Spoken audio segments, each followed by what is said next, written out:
In today's video, I'm going to teach you how to launch the Circle Crop or Image Tracer plugin using quick actions.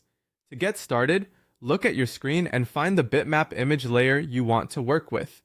This should be a square or rectangular image, since that's the type of layer these tools are designed to work with most effectively.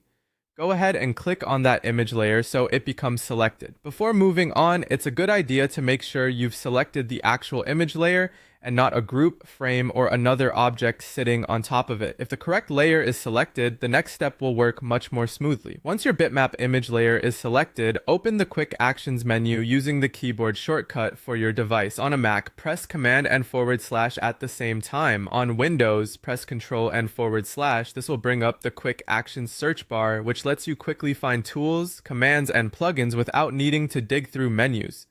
It's a fast way to keep your workflow moving, especially if you already know the name of the tool you want to use. When the Quick Actions menu appears, click into the search field if needed, then type either Circle Crop or Image Tracer, depending on which plugin you want to launch. As you type, the matching result should appear in the list. Once you see the correct plugin, press Enter to open it. That will boot the plugin and get it ready for use with the image layer you selected earlier. If the plugin doesn't appear right away, double check the spelling and make sure your image is still selected in the background. Also, if you accidentally selected a non-bitmap element, the plugin may not behave as expected, so it's worth confirming that before trying again.